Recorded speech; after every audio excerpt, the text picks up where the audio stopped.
안녕하십니까? 여수 MBC 뉴스투데이입니다. 20대 국회의원 선거가 끝났습니다. 전남 동부 지역에서는 지역구 국회의원 5석 가운데 4석을 국민의당이 석권했습니다. 더불어민주당이 텃밭을 내줌에 따라 지역 정가 개편에 신호탄이 되고 있습니다. 김종태 기자가 취재했습니다.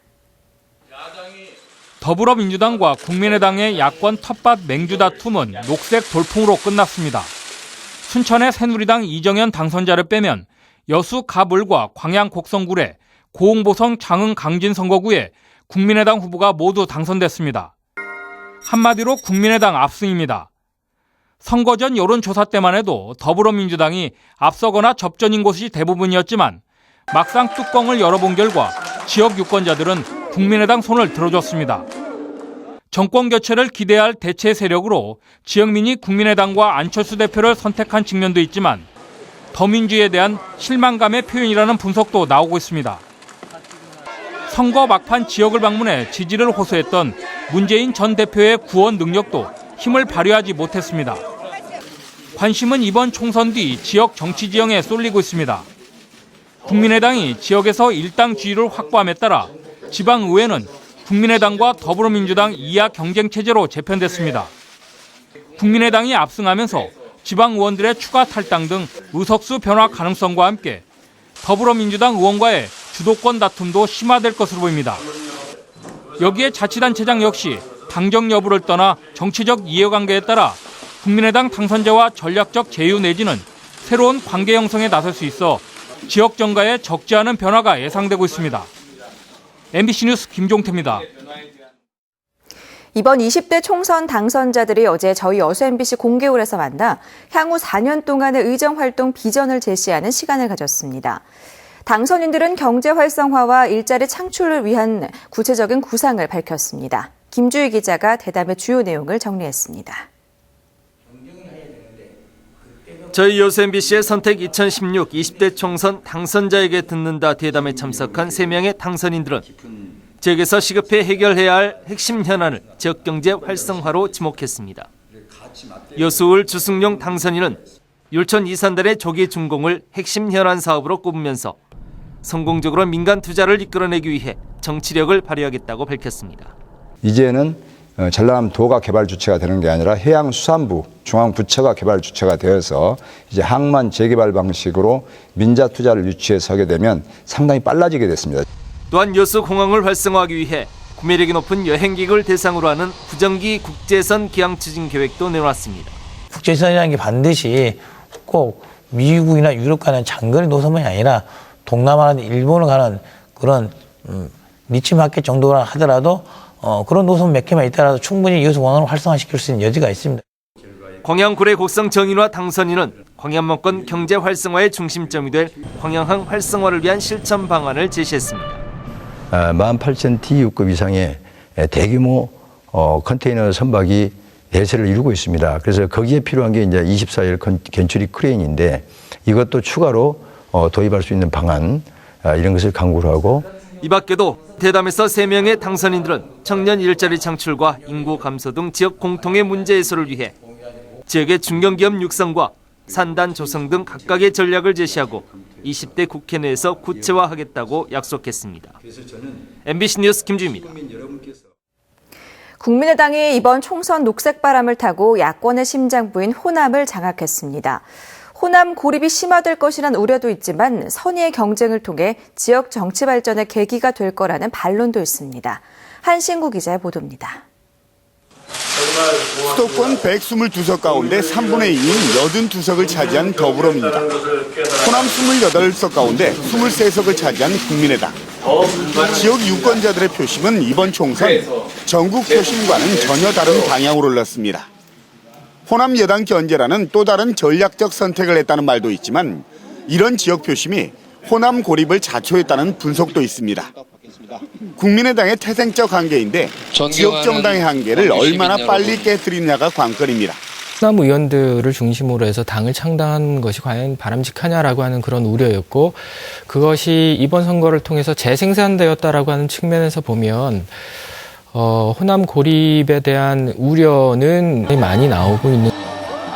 지역에서 건전한 경쟁 구도가 형성돼서 정치 발전의 계기가 된다는 반론도 있습니다. 한번 일당 독점 구도가 깨졌던 만큼 총선에서 참패한 더민주가 반성과 함께 민심 회복 노력을 계속한다면 지역의 이득이지 손해가 될 게 없다는 겁니다. 이번에 이런 경쟁 구도가 형성된 것은 호남 정치 활성화 그리고 지역의 정치인들의 자질을 갖다가 함양하는 데 도움이 될 것으로 생각이 됩니다. 특히 내년에 대선이란 진검승부가 남아있는 상황. 야권 통합이나 연대 국면에서 구심점 역할을 놓고 치열한 다툼이 예상돼 양당의 체질 개선과 호남 민심 구애는 계속될 수밖에 없습니다. 이번 총선 광주 전남은 국민의당의 일방적인 승리로 비결됐지만 호남 텃밭 경쟁은 이제부터가 진짜고 그 시작은 총선 당선자들이 어떤 달라진 모습과 역할을 보여주느냐입니다. MBC 뉴스 한신구입니다.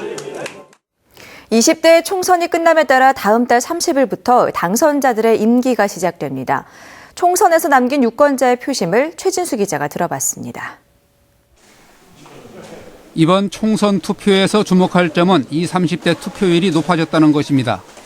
방송 3사 출구조사 결과 20대와 30대의 투표율은 4년 전 19대 총선과 비교할 때 각각 13%포인트, 6%포인트씩 올라간 것으로 나타났습니다. 이번 총선이 청년 실업과 최저임금 등에 목마른 젊은 세대의 입장이 반영된 결과라는 분석이 나오고 있습니다. 좀 정당들이 사실은 청년 정책에 대해서 청년 문제에 대해서 속 시원한 해결책을 제시를 하지 못했거든요. 그래서 그런 면에서 좀 여당한테 좀 실망을 한 게 아닌가 이런 생각이 들고요. 무엇보다 팍팍한 살림살이를 넉넉하게 만들어주는 국회 활동을 기대합니다. 정말 국회를 믿고 살 수 있도록 최선을 다해서 국민을 위해서 그렇게 국회를 운영하고 그렇게 해주셨으면 좋겠습니다. 호남 의석을 국민의당이 석권하면서 내년 대선에서의 역할을 기대하기도 합니다. 국민의당이 야권의 중심이 돼서 내년에 대선에 정권을 창출하는데 큰 역할을 해줬으면 하는 생각입니다.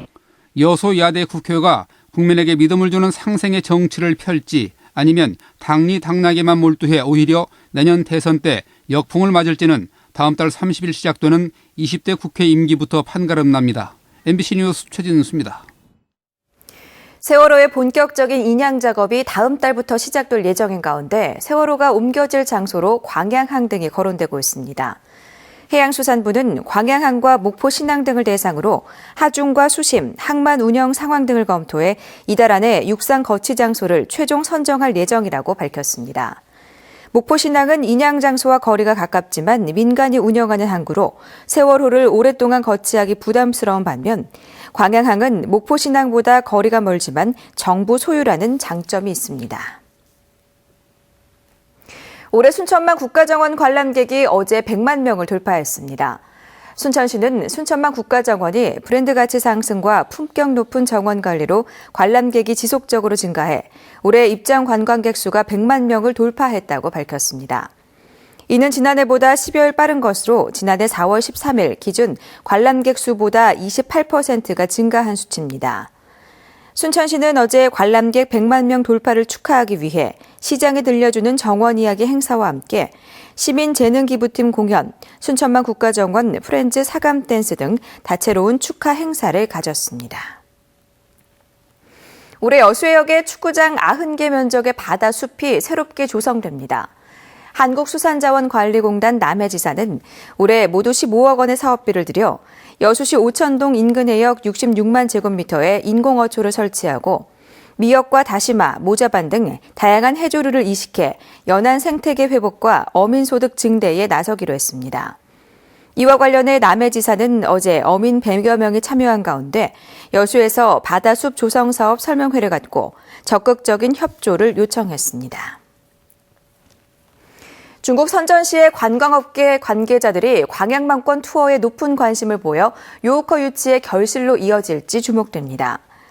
광양시에 따르면 최근 광양만권 팸 투어에 나섰던 중국 선전시 국제교류 실무단 관계자는 광양만권 세계시와의 간담회에서 지역 관광 여건이 좋아 귀국 후 관광객을 유치해보겠다는 입장을 밝혔습니다.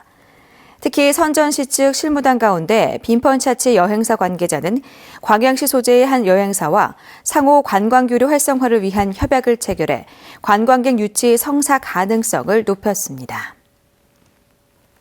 여수시가 교통 취약 지역 주민들의 이동권을 보장하기 위해 100원 택시를 운행합니다.